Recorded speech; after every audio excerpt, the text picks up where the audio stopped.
நம்ம தமிழ்நாட்டில் உள்ள சவுத் சைடில் குளத்தில் எப்படி மீன் பிடிப்பாங்கிறதான் இன்றைக்கி வீடியோவில் பார்க்க போகிறோம். இது தென்காசி மாவட்டத்தில் உள்ள ஒரு குளம். இந்த குளத்தில் மொத்தம் 4 வகையான மீன் இருக்குது. கட்லா, சீசி, அப்புறம் சிலேபி, அப்புறம் பார்த்திங்கன்னா பொத்தி மீன் சொல்லுவாங்க. விரால் மீன் மாதிரியே தான் இருக்கும். நாங்கள் பிடிச்சதுலேயே சிசி மட்டும்தான் 1 கிலோவுக்கு மேலே இருக்கும். கட்லாலாம் பார்த்திங்கன்னா அரை கிலோலேருந்து 1/4 கிலோ அந்த மாதிரி தான் இருக்கும். மற்றபடி பார்த்திங்கன்னா சிலேபி நம்ம கையக்கெல்லாம் இருக்கும். அப்புறம் பொத்தி சின்னது இருந்தது, பெருசு இருந்தது. பார்த்திங்களா, இதுதான் சிசி. இது 1 கிலோவுக்கு மேலேயே இருக்கும். ஒரு மீன் 1 கிலோவுக்கு மேலே இருக்கும். இப்போ பிடிக்கிறது கட்லா. இது 1/4 கிலோவுக்கு மேலே கண்டிப்பாக இருக்கும். இந்த 4 மீனுமே பொரிச்சு சாப்பிட சூப்பராக இருக்கும். எஸ்பெஷலி பார்த்திங்கன்னா அந்த சிலேபி மீன் சொல்லுவாங்க, அந்த மீன் தான் செம்ம டேஸ்ட்டாக இருக்கும். அது மாதிரியே நடுவில் மட்டும்தான் முள் இருக்கும், ஓரத்துலலாம் முள் இருக்காது. சிசி பார்த்திங்கன்னா நடுவுலேயும் முள் இருக்கும், ஓரத்துலேயும் முள் இருக்கும். அப்புறம் பார்த்திங்கன்னா கட்லாவும் நல்லாயிருக்கும் பொரிக்கிறதுக்கு. அதுலேயும் அது மாதிரி தான், ஓரத்துலேயும் முள் இருக்கும், நடுவுலேயும் முள் இருக்கும். நம்ம பொத்தி மீன் சொல்லுவாங்க, அந்த மீனுக்கு நடுவில் மட்டும்தான் முள் இருக்கும்.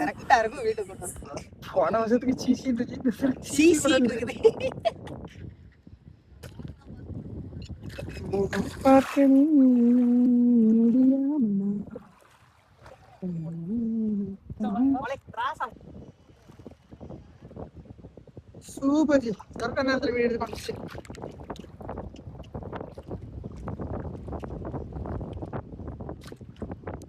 நம்ம மீன் பிடிக்கிறது இதுதான் ஜிலேபி. கையில் குத்திரும், பார்த்து தான் எடுக்கணும். இதில் பெரிய விஷயமே மொத்த மீனையும் க்ளீன் பண்ணுறது தான் கஷ்டமே. பசங்க எல்லாம் சேர்ந்து மொத்தமாக க்ளீன் பண்ணிட்டு போனோம்னா க்ளீன் பண்ணதே தெரியாது. ஆனால் நம்ம தனியாக வீட்டில் போய் க்ளீன் பண்ணும்போது தான் நம்ம ஒத்தையில் பண்ண வேண்டியதாக இருக்கும். அதுதான் கொஞ்சம் போரிங்காக இருக்கும், கொஞ்சம் டயர்டாகவும் ஃபீல் ஆகும். ஏன்னா இவ்வளோ நேரம் மீன் பிடிச்சிட்டு போகிறோம், இருந்தாலுமே வீட்டில் போய் நம்ம தான் க்ளீன் பண்ண வேண்டியது இருக்கும். அதனால் கொஞ்சம் கஷ்டமாக இருக்கும். பார்த்திங்களா எவ்வளோ மீன் பிடிச்சிட்டோன்னு. நம்ம இப்போ பிடிச்சது பாதி தான், இன்னுமே பிடிச்சிருக்கிறோம். அதையும் லாஸ்ட்டு காட்டுறோம் பாருங்கள். இவ்வளோ மீனை பார்த்தது எங்கள் எல்லாத்துக்குமே சந்தோஷமாக ஆயிடுச்சு. அதனால் நல்லா மீன் இருக்குது, நல்லா செழிப்பாக சாப்பிடலாம் அப்படின்னு இன்னும் கொஞ்சம் நேரம் பிடிப்பா அப்படின்னாங்க. இன்னும் கொஞ்சம் நேரம் பிடிக்கலாம் அப்படின்னு ரொம்ப நேரம் பிடிச்சிட்டு இருந்தோம். குளங்கள் எல்லாமே விவசாயத்துக்கானது மட்டும் இல்லை, இது மாதிரி ஆடு மாடுகள் கால்நடைகளுக்குமானது தான். அது மட்டும் இல்லை, பறவையெல்லாம் தண்ணி குடிச்சிட்டு போகும். இங்கே இந்த சைடு உள்ள கிராமத்துல எல்லாம் பார்த்திங்கன்னா குறைஞ்சது ஒரு ஊருக்கு 2 குளம் அல்லது 1 குளமாவது கண்டிப்பாக இருக்கும். மேக்ஸிமம் பார்த்திங்கன்னா 3 குளம் கூட இருக்கிற ஊரெல்லாம் இருக்குது. இந்த சைடு பெரும்பாலான வருமானமே பார்த்திங்கன்னா விவசாயம் தான். எல்லாருமே விவசாயம் பண்ணுறவங்க தான். மேக்ஸிமம் பார்த்திங்கன்னா விவசாய தொழில் தான் பார்க்குறவங்க இருப்பாங்க. மேக்ஸிமமான வீட்டில் பார்த்திங்கன்னா கால்நடைகளும் இருக்கும். ஒன்று விவசாயம் அல்லது கால்நடை, இது 2 சேர்ந்து கூட பார்க்குறவங்களும் இருக்கிறாங்க.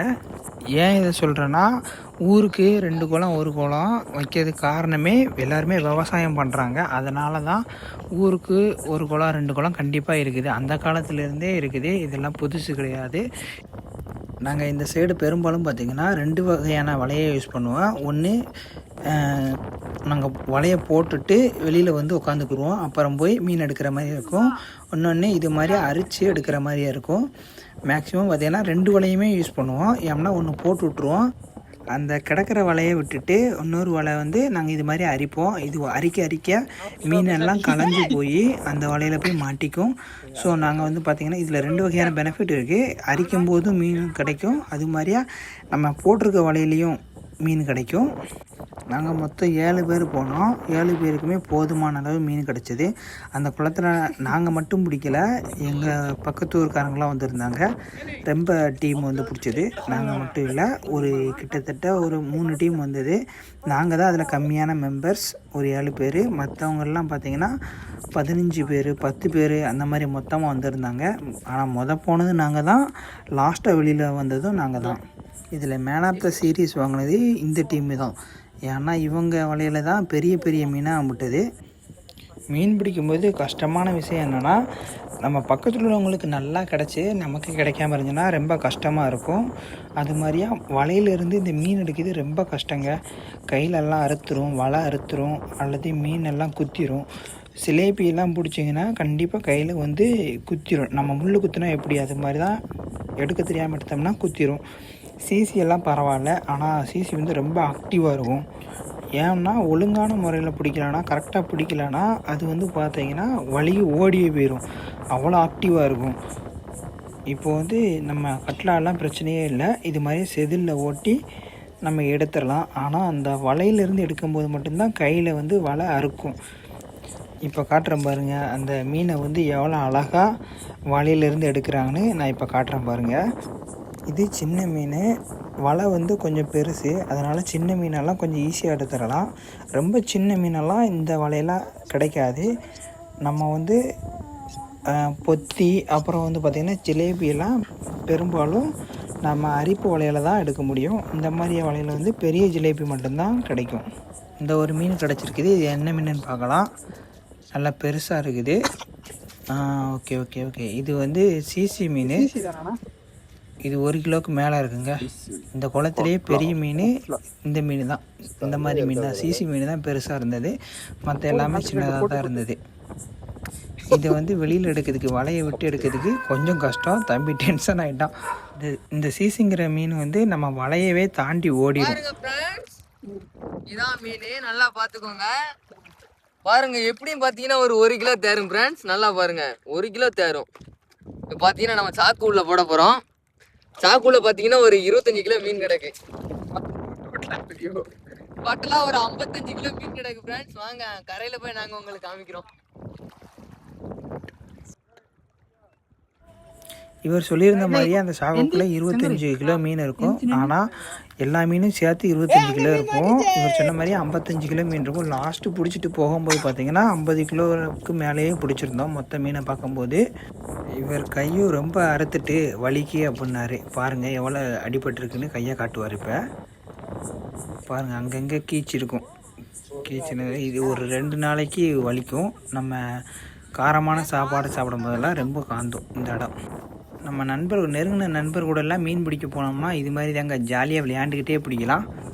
செம ஃபன்னாக இருந்தது. நேரம் போனதே தெரியல. ரொம்ப என்ஜாய் பண்ணோம். ஒவ்வொரு டீமாக வீட்டுக்கு கிளம்ப ஆரம்பிச்சிட்டாங்க.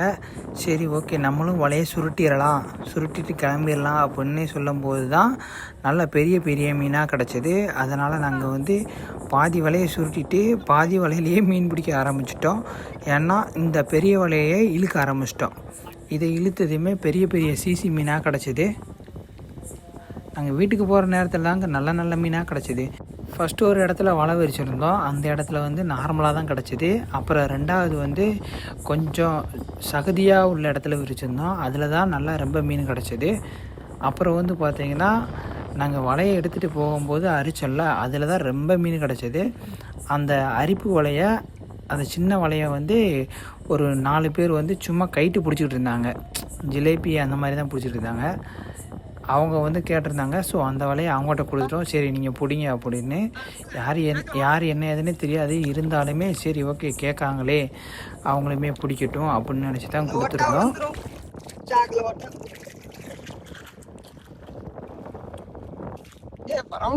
இப்போ நடக்கிற ஃபன்னை மட்டும் பாருங்கள். மீன் பத்துவான், கோழி பத்துற மாதிரி பற்றிட்டு இருக்கான் பாருங்க இங்கே ஒருத்தன். உண்மையாலுமே எல்லாருமே நல்லா ஹார்ட் ஒர்க் பண்ணி பிடிச்சோம். நல்லா ஜாலியாக தான் இருந்தது. யாருமே கொஞ்சம் சோம்பேறித்தனம் படாமல் எல்லாருமே நல்லா பேசி சிரித்து எல்லாரோட உழைப்புமே நல்லா போட்டிருந்தோம். அதனால தான் நல்ல மீன் கிடச்சிது, ரொம்ப மீன் கிடச்சிது.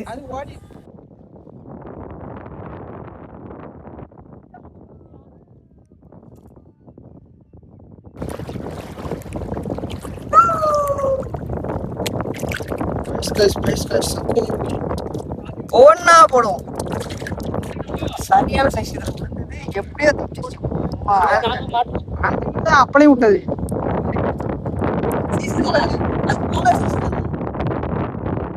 சரியான ஜம்ப். உள்ள வீடியோ சேவ் ஆயிருக்காங்க. நல்ல அடி, சரியான அடி. இருந்தாலும் அது மாடு நல்ல சைஸ். போக மனசு இல்லை. சொட்ட அங்கேயே நின்றுதான்.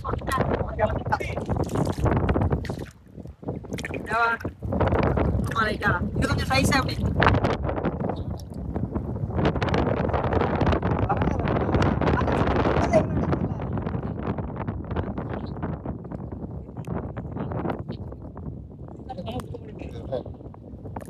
சைஸா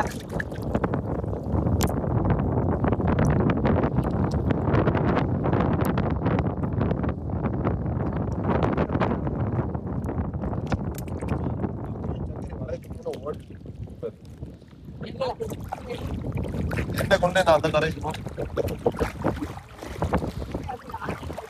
மலையில வைக்கிறோம் போய் தூரம் இருங்க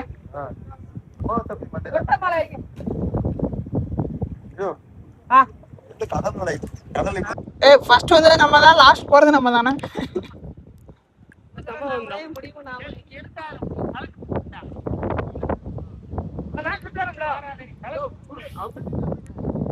எல்லாருமே கிளம்பிட்டாங்க. வாங்கடா போகலாம், பசிக்குன்னு கூப்பிட்டாலும் வரமாட்டேன்ட்டாங்க. ஏன்னா அவ்வளோ ஃபன்னாக இருந்தது. மீனும் நல்லா கிடச்சதுனால எங்களுக்கு போகிறதுக்கும் மனசு இல்லை. நான் எடுத்து ஜூம் பண்ணி எடுத்துட்டு வந்துட்டு சும்மா போட்டு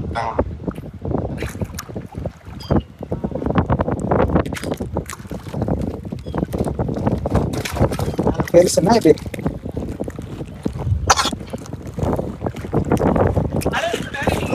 அவன் விட்டாம்பா வலையில விட்டுப்பா வாடா வாடா வாடா உலகத்துல இங்க வாடா வா வா நீ போய் மீன் எடுக்கத பார்க்கலாம். இந்த மாதிரி பெரிய மீன் கிடைக்கும் போது தான் வலைக்காரனுக்கு கொஞ்சம் ஓவர கலக்கும். ஏன்னா வலையை அத்து தான் எடுக்க வேண்டியது இருக்கும்.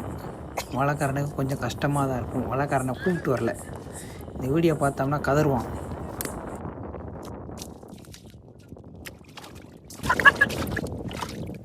ஒரு வலை மட்டும் போடுங்க. ஒரு வலை மட்டும் போடுங்க.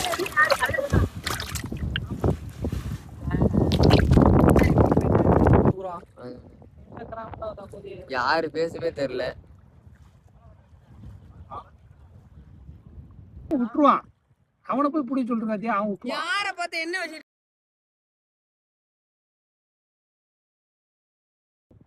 சொல்லு சொட்டா சொட்டா என்ன செய்ய முடியும். அது எனக்கு எடுத்து எழுதுவே ஆமுக்குறடா இல்லையா ஆமுக்குறடா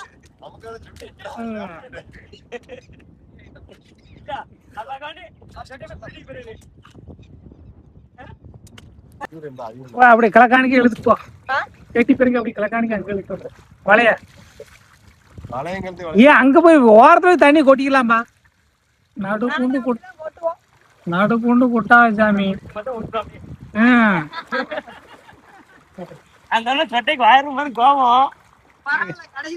இல்ல இங்க இருந்து முட்டுக்கம்பு தான் அங்கிட்ட. இந்த மீன் எல்லாமே என்ன ஸ்பெஷல்னால் ஃப்ரெஷ்ஷாக இருக்கும், ரொம்ப அருமையாக இருக்கும். இன்றைக்கி பிடிச்சி இன்றைக்கே பொரித்து இன்றைக்கே குழம்பு வச்சு சாப்பிட்ற மாதிரி தான் இருக்கும். எல்லாமே செம டேஸ்ட்டாக இருக்கும். நம்ம இப்போ கடலில் பிடிச்சோம்னா அது வேறு டேஸ்ட்டு, ஆனால் குளத்துல பிடிச்சோம்னா அது வேறு டேஸ்ட்டு. ஆனால் நம்மளே குளத்துல இறங்கி ஜாலியாக இது மாதிரியே வலை போட்டு பிடிச்சி அரிச்செல்லாம் பிடிச்சோம்னா செம இன்ட்ரெஸ்டிங்காக இருக்கும். அது மாதிரியே டேஸ்ட்டாகவும் இருக்கும், சாப்பிட்றதுக்கு நல்லா ஆர்வமாகவும் இருக்கும். நாங்கள் மொத்தத்துக்கே இவ்வளோ மீன் பிடிச்சிட்டோம். எங்களுக்கு போதுமான அளவு தான் இது.